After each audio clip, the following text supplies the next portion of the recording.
y por lo consiguiente, pues el impacto socioeconómico resultante va a ser mayor.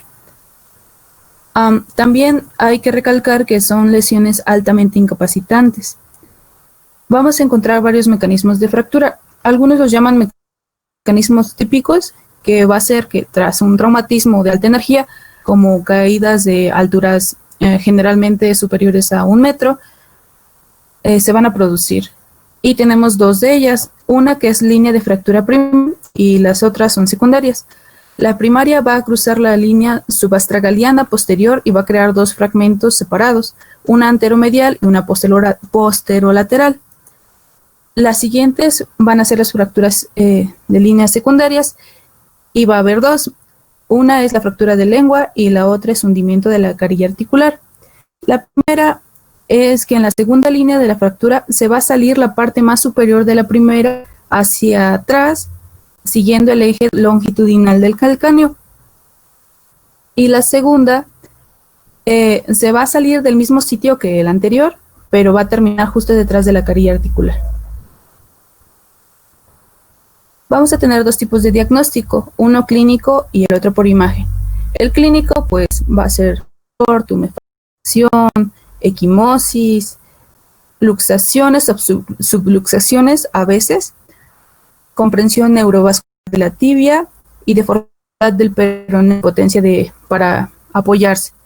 Y por imagen es la radiografía lateral del pie y tobillo, teniendo la radiografía axial del calcáneo de Harris y radiografía de dorsoplantar del pie, que lo vamos a valorar en que la tomografía computarizada de calcáneo va a ser obligatoria en todas las fracturas intraarticulares con sospecha de serlas.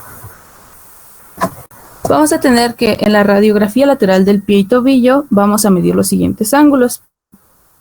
El ángulo de Boe, que va a ser determinado por la intersección entre una línea que va desde la tuberosidad posterior del calcáneo hasta la faceta articular. Y esta debe de tener un ángulo de 25 a 40 grados, como lo muestra en la imagen. Aquí. La otra va a ser el ángulo. En este vamos a poder medir la intersección entre una línea paralela del tálamo y la otra paralela al ala superficial articular, y esta igual tiene que ser de 95 a 105 grados. Vamos a tener una clasificación que va a ser entre fracturas intraarticulares y fracturas extraarticulares, siendo las primeras mayores que las segundas. Vamos a tener que su mecanismo de lesión, como dijimos, va a ser por una caída, causas por una caída o accidentes de tráfico, donde la cizallamiento va a ser oblicua, y las extraarticulares, donde la contracción intensa del tríceps sural y abulsión de la tuberosidad posterior del calcáneo. Y vamos a tener dos, una que es inversión y flexión del plantar y la otra va a provocar abulsión por tracción del ligamento bifurcado.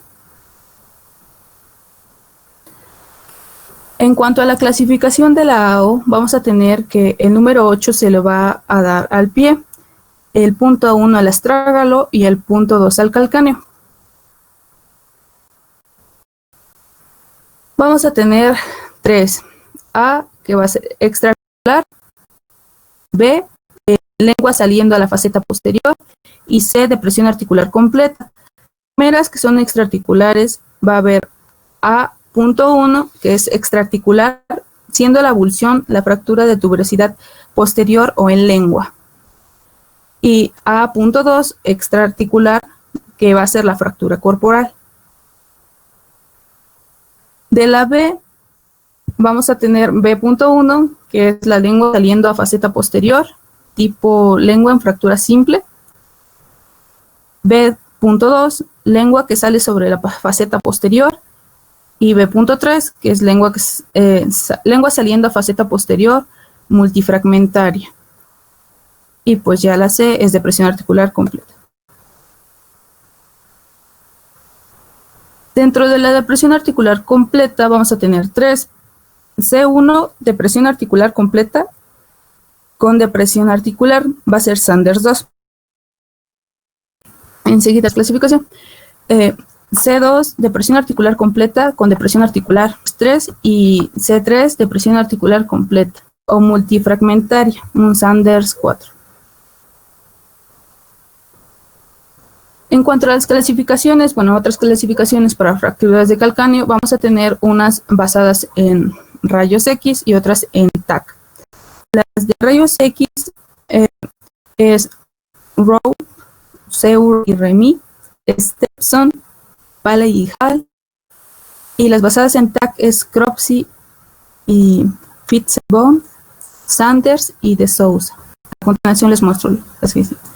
En cuanto a la clasificación de Rowe, vamos a tener que las clasifica, va a ser redundancia, en 5 tipos. La primera va a ser un proceso anterior, el tipo 2 va a ser una avulsión aquilea, el tipo 3 una línea de fractura oblicua sin afectación subtalar, el tipo 4 una afectación de la subastragalina y el tipo 5 una conminuta con depresión central. Esta va a ser para clasificación de intraarticulares. Van a ser basadas, como ya vemos, en radiografías. La otra es Lopresti. Esta va a ser una clasificación histórica basada en los X básicos. No va a ser tan descriptiva y primera aproximación. La clasificación de Sanders las va a clasificar en 4 tipos. La primera van a ser las no desplazadas, la segunda va a ser 2 fragmentos, la tercera 3 fragmentos y la 4 fragmentos. Se va a basar principalmente en el número y la ubicación de los fragmentos articulares y la imagen coronal que muestra la superficie más ancha de la faceta posterior del astrágalo. En cuanto al tratamiento, las fracturas de calcáneo van a poder ser lesiones, bueno, como ya dijimos, severamente incapacitantes, con pronósticos variables, pero por lo general muy poco pronóstico. Y en cuanto a los grados de funcionamiento, el tratamiento puede ser quirúrgico y no quirúrgico. El no quirúrgico consta en no hacer reducción y movilizarlo precozmente. También la reducción, inmovilización y movilización. En cuanto al tratamiento quirúrgico, va a ser la reducción cerrada, la reducción abierta y fijación interna y artroides primario. En cuanto al tratamiento no quirúrgico, van a ser para las fracturas de tipo 1 y también vamos a emplear este tratamiento, los pacientes no deben de 6 a 8 semanas.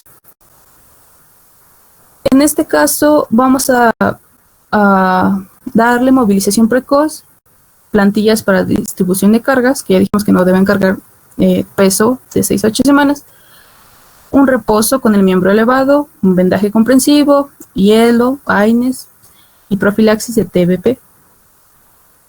En cuanto a la reducción, encontré esta técnica de Omoto, donde el cirujano va a situar los pies del paciente, va a cubrir con ambas caras laterales del calcáneo con las palmas y entrecruza los dedos sobre el talón y lo va a comprimir con ambas manos.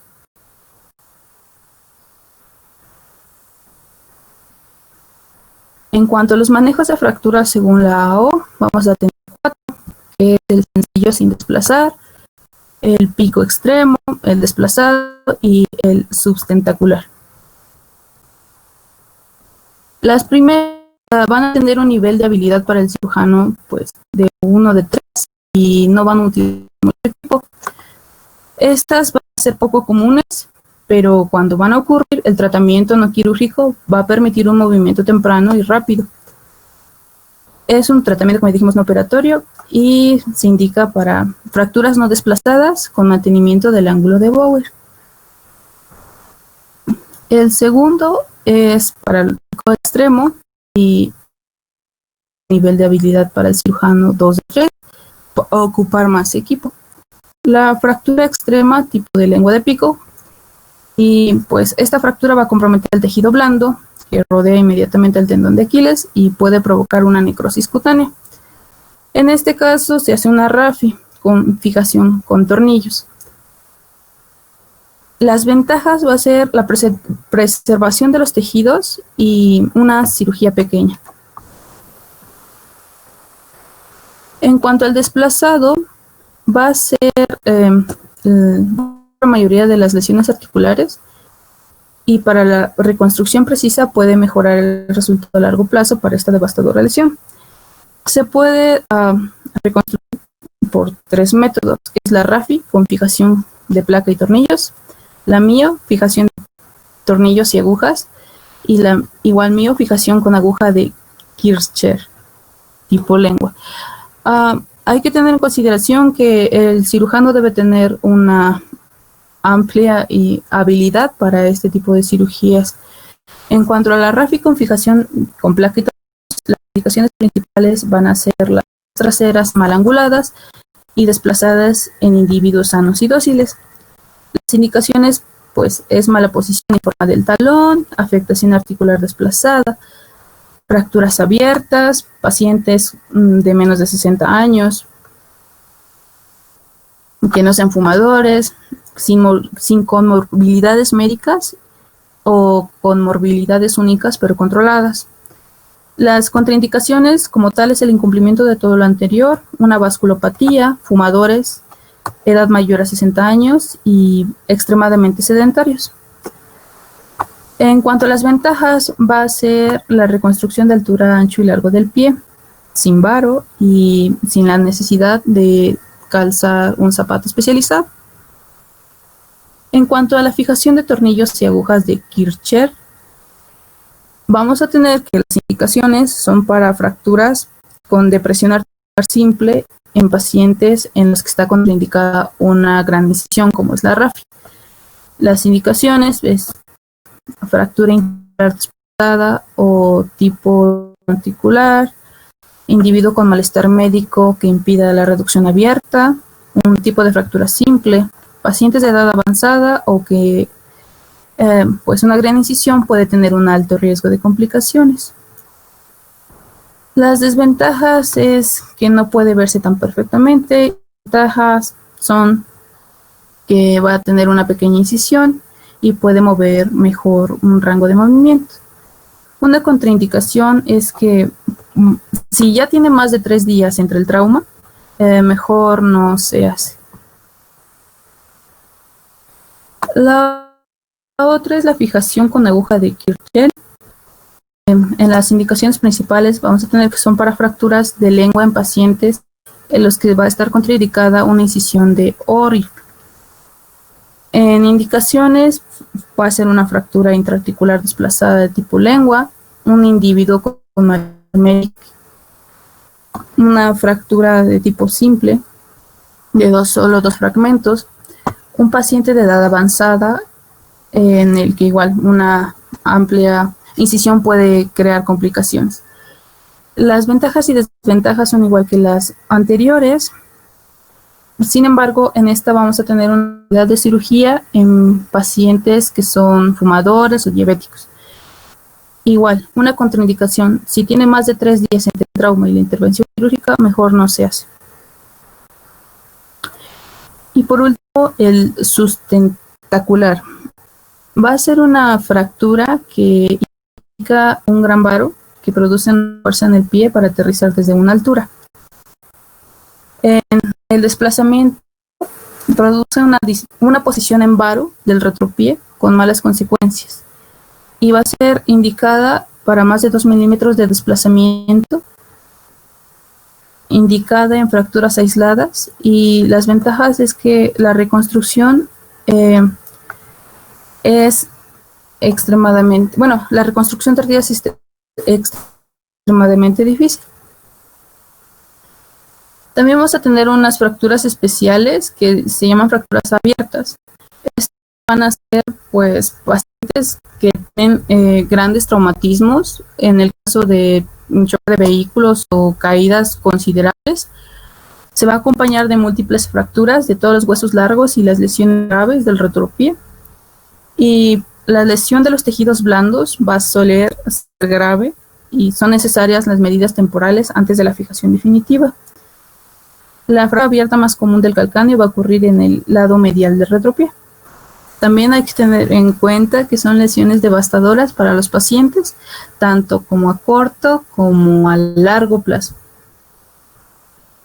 Vamos a tener complicaciones precoces y tardías. Entre las precoces, en no ser quirúrgico, como son heridas expuestas, vamos a tener problemas en la piel o incluso un síndrome compartimental, una distrofia simpática, y en los quirúrgicos puede infectarse.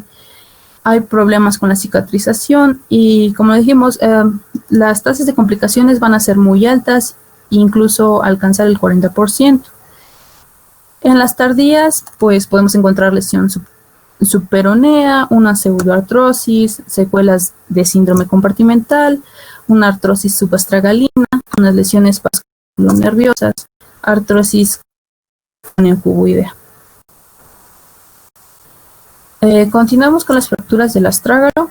Vamos a tener que estas son las más, las segundas más frecuentes en el tarso.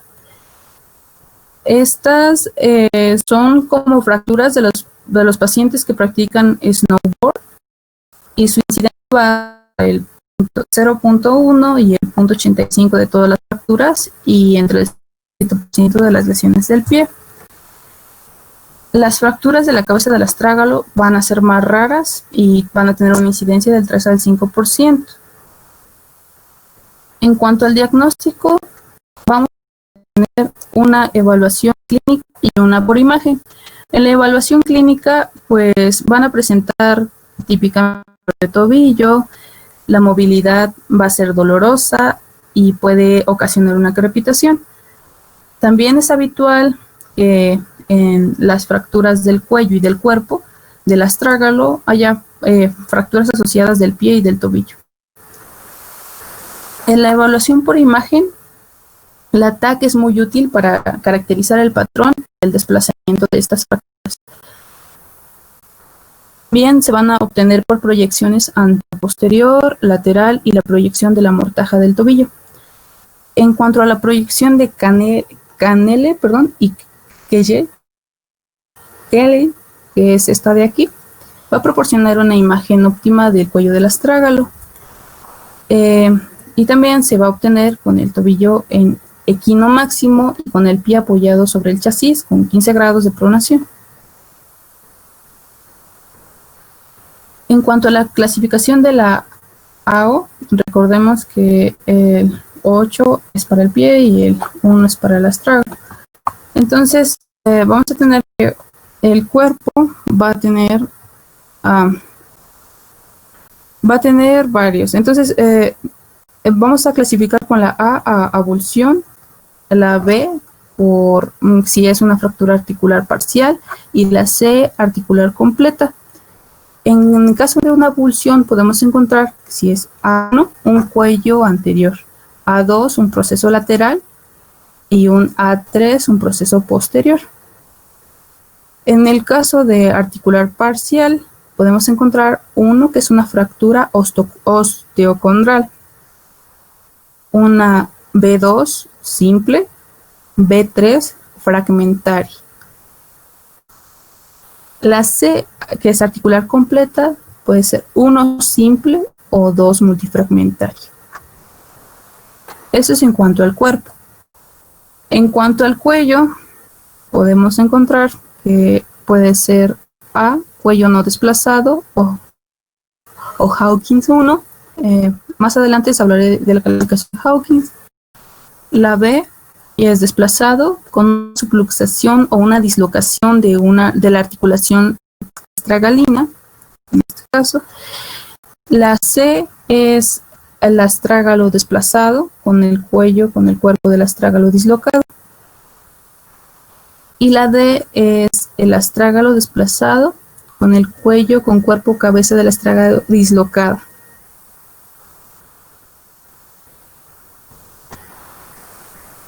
Y por último tenemos a las fracturas de la cabeza, que pueden ser A, avulsión, B, articular parcial, como se muestra en la imagen, y una C, articular.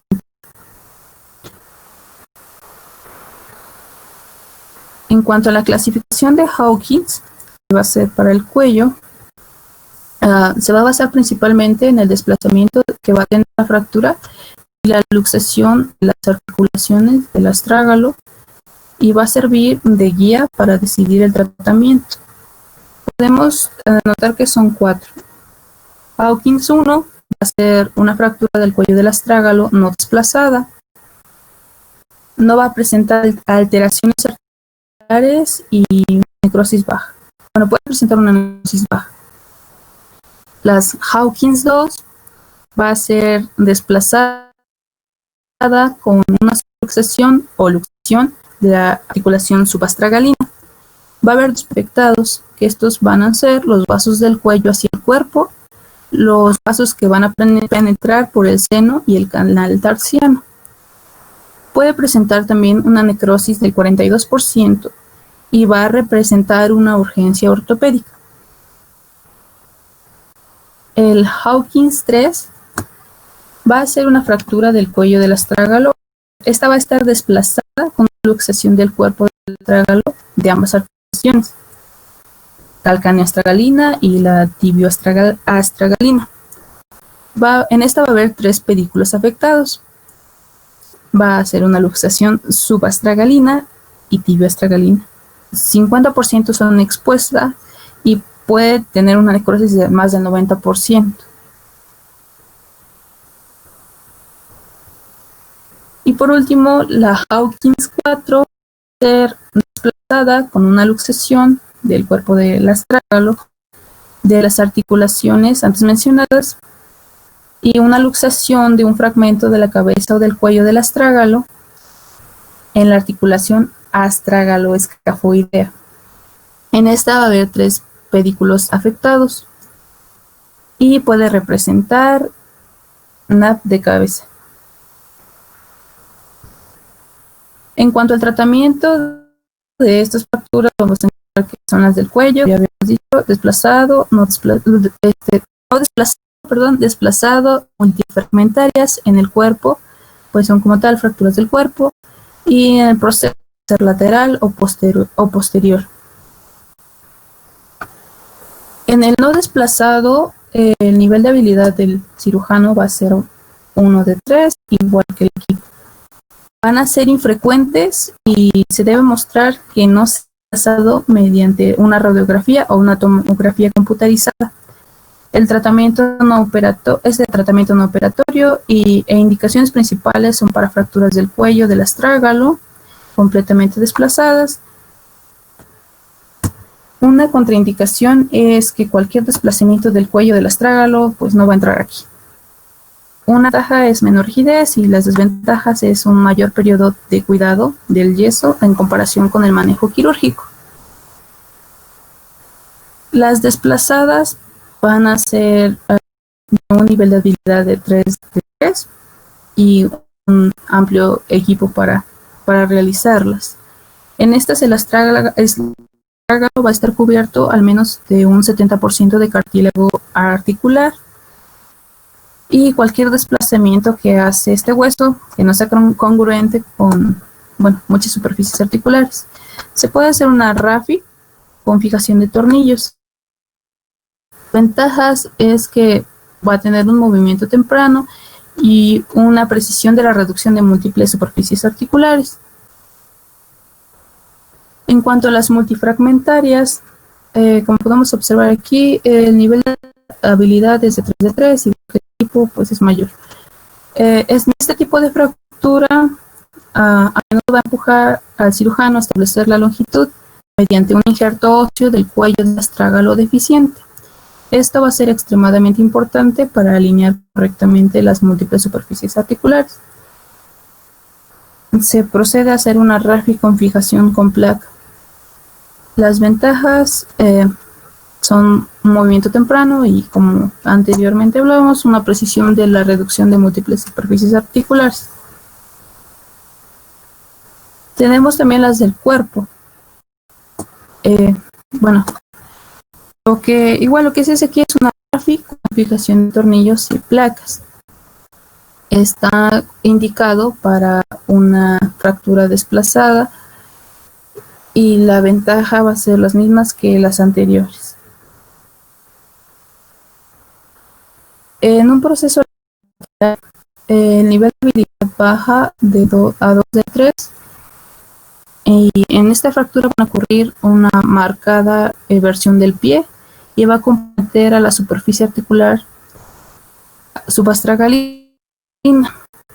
Se procede a hacer una RAFI con fijación de tornillos.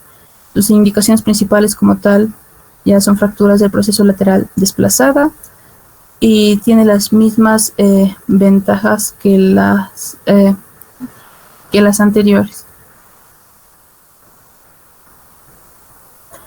En un proceso lateral va a llevar a esta fractura que va a tener una marcada versión del pie, va a comprometer la superficie de la articulación subastragalina y en este caso el objetivo de la fijación va a ser restaurar la congruencia de la articulación subastragalina.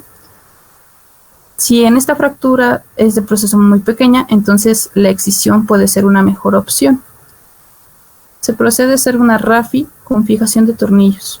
Esta va a ser indicada para la fractura de proceso lateral desplazada, como este es el caso, y las ventajas es un movimiento temprano, una precisión de la reducción de la superficie articular. En cuanto a los procesos posteriores, van a ser unas fracturas que ocurren con una marcada flexión plantar del pie y comprometer la superficie articular de articulación subastragalina. Igual, el objetivo es restaurar la congruencia de la articulación. Si esta fractura pues es de un proceso muy pequeña, entonces la excisión es una mejor opción. Se procede a hacer una fijación de tornillos que está indicada para fractura de apófisis posterior desplazada. Y las ventajas son las mismas. En cuanto a complicaciones, vamos a tener que puede desencadenar una infección o una osteonecrosis y esta tasa se va a relacionar con el desplazamiento de la fractura. Un Hawkins 1 de 0 al 15%, Hawkins 2 del 20 al 50%, Hawkins 3 del 50 al 100% y Hawkins 4 hasta el 100%. Un retraso de consolidación y pseudoartrosis, una consolidación en mala posición, un síndrome compartimental, como ya lo veníamos hablando, o una artrosis postraumática. Y sería todo.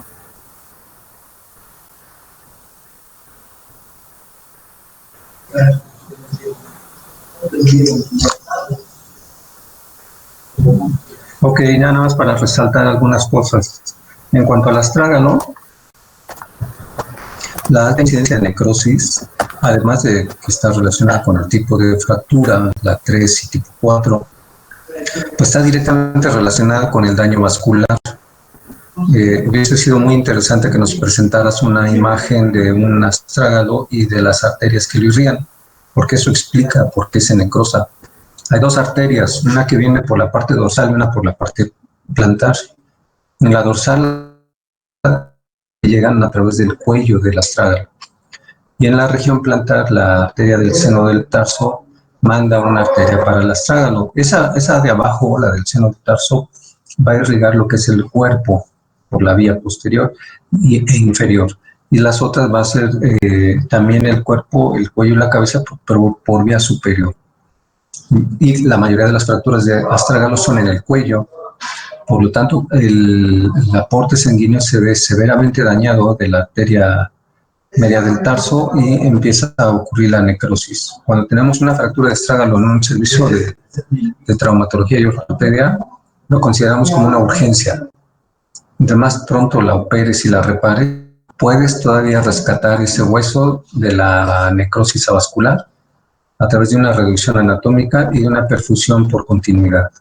Entonces, por eso es que la manejamos como una urgencia. Y el otro aspecto del astrágalo es que más del 70% de su superficie son superficies articulares. O sea, tiene articulación arriba, abajo, adelante, por todos lados. Por lo tanto, sus fracturas muchas veces dejan secuelas, artrosis de la articulación tibioastragalina o artrosis de la articulación subastragalina.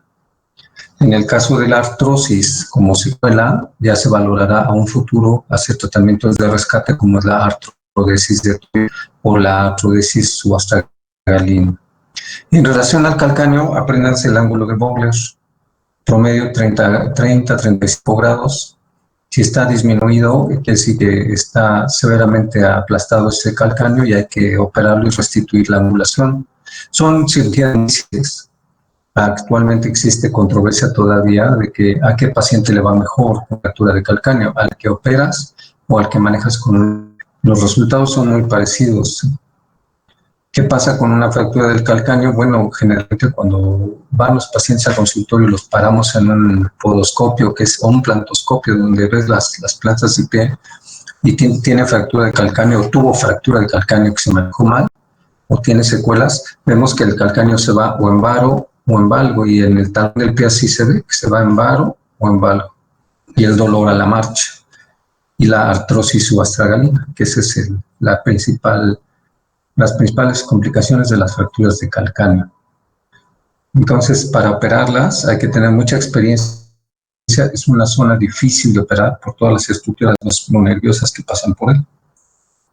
Y hay tratamientos percutáneos, como hay un tratamiento que es el de Eseslopresti, que se sigue usando en la actualidad para aquellas fracturas que son de un trazo único. El Eseslopresti es así como tenías tu imagen donde están reduciendo la fractura con el paciente boca abajo. Le colocan un clavo a través del talón que atraviese primero un segmento de la fractura, corriges la angulación, lo terminas de pasar, y si quedó bien colocado, y sobre ese clavo y colocando una guata le pones un yeso con el clavo incrustado en el yeso. Ese tratamiento todavía es válido en algunos pacientes. ¿Dudas, preguntas? Doctor, ¿cuál sería la clasificación que más se utiliza en este caso, de todas las que mencionó la compañera? De la Astágalo, la de Hawkins que pusiste, la última, que son 4 grados, y las demás son las de la AO, ¿sí? Tanto para calcáneo como para astrágalo. Está bien, doctor, gracias.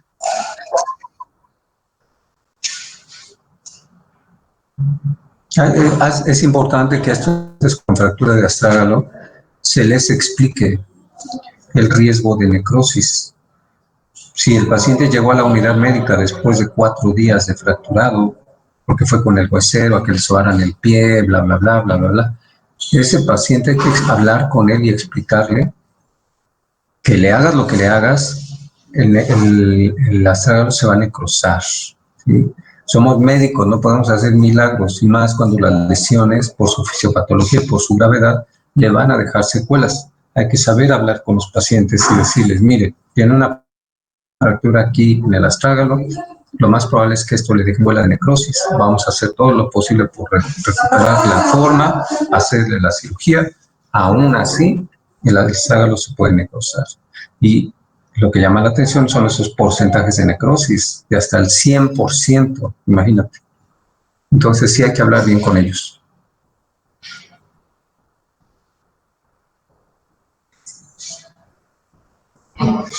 Ok, ¿quién va a hablar de columna o le tocan temas de columna?